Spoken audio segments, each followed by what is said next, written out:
Hello, everybody, and welcome back to another episode of World at the Moment. For those new here, World at the Moment, it's basically a podcast. We like to upload episodes every month dealing with a variety of issues pertaining, I think we did a little bit of finance, but mostly a lot of health topics.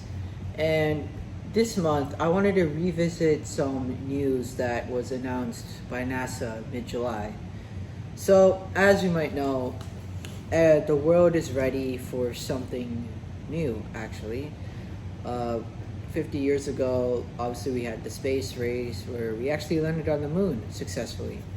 But after those 50 years, it's been a bit of I guess, things haven't been picking up a lot. But now there's renewed interest to actually bring astronauts out of Earth and actually onto the moon, because the overall goal now is NASA is getting ready to send astronauts to Mars now. And that's why we're seeing a renewed interest in the space program to go back to the moon with Artemis, because the plan is maybe we can see how things work out with actually surviving on the moon, and maybe that could serve as a guide with how we can approach Mars. And that is something that NASA has started doing now. But what NASA is also doing is they're preparing these year-long simulations of Martian conditions. They're expected to be 3 planned ones. There's one that is going to happen this year, or start this year, and that's what we're going to talk about. But there are also 2 planned missions around 2025 and 2026. So let's talk about this one. NASA announced 4 volunteers that are expected to spend the next 378 days, more than a year, in a 1,200-foot sandbox complex in Houston. That is meant to obviously simulate Martian conditions.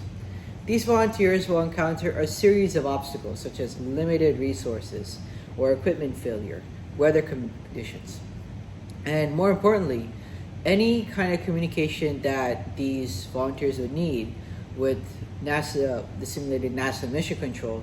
There will be an expected 22-minute delay just for the signal to travel one way from the volunteers to mission control, and then one way from mission control back to the volunteers. So all in all, just a single relay, single conversation takes a total of 44 minutes. 44 minutes just to transmit a signal and then to finally get a response back from NASA Mission Control at the earliest. And what I wanted to cover is I wanted to see what are some of the health risks by undertaking this sort of mission. And first, to start off, we are social creatures. We learn, we develop, we modify our behavior, our skills based on the observations of the behaviors and the skills of others. But the thing is, these volunteers will be living completely isolated from the world. Like I said, their complex is what, 1,200 feet?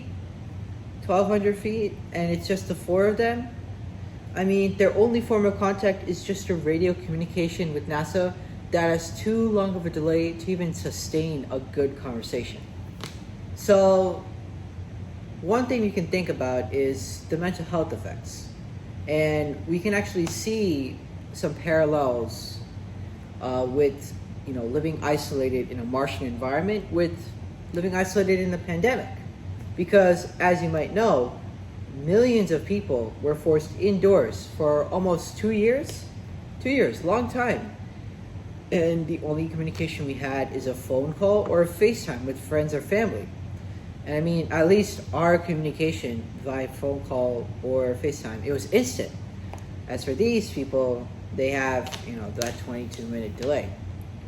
Now, the thing with living, during the COVID-19 pandemic, many people got to live with their friends or their family while in isolation. So it wasn't so bad.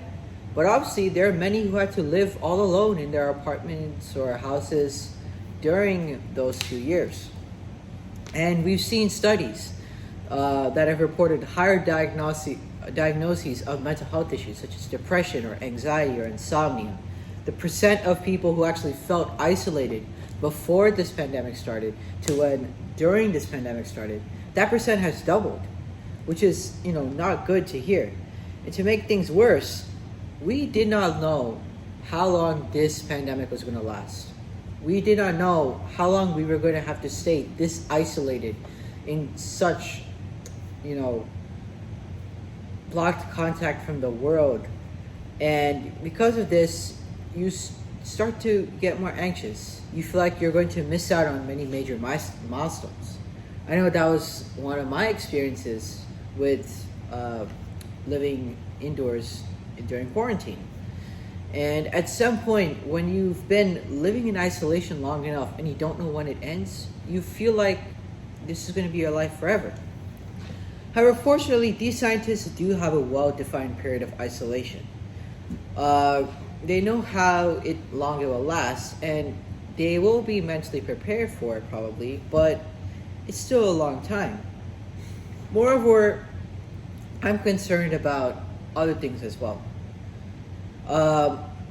In fact, one of the other things that NASA had mentioned, is they were going to have obstacle challenges, so limited resources, equipment, weather conditions. These are all just stressors adding on to the already isolated kind of stressor that you're getting by living in this sandbox complex. So, do we know whether these scientists, or do we even know how these scientists would do on the mental health side? Well, we don't know. They do have certainly some good things. For example, they are working together as a team. They're not completely alone. But then again, there are the bad things. Like, for example, these environmental stressors that they're going to encounter that will just make the experience a little bit more unpleasant. And even with 4 people, like you're not isolated, but still at some point it's not so bad, but at some point you're still sick of it. You want to meet new people. But beyond the mental health effects, I'm just kind of concerned about any physical effects that could encounter. I mean, what if one of these volunteers actually encountered or suffered an injury or some sort of hazard due to these environmental conditions? Is NASA still going to continue the experiment? Because maybe that is crucial for our understanding of how we can actually overcome desperate and dire situations like these if we ever, or when we actually go to Mars. But at the same time, you're risking someone's life for this study. So it just gets a bit of a gray area. Like, how's that process going to work? If a person gets injured, what is going to happen? But yeah, these are just a couple of thoughts that I personally have about this. I am really looking forward to actually hearing more about this mission and to actually see whether these scientists, or how are these scientists going to do, how are they going to perform. So yeah, I wouldn't be surprised if I made maybe multiple episodes about this somewhere down the line in a couple of months. But yeah, that was it for this episode of World at the Moment. I hope you enjoyed that episode. I want to say thank you to those who are watching. If you're new here, you can see the rest of our videos on our YouTube channel. Once again, World at the Moment as well. And yeah, stay tuned for the next episode.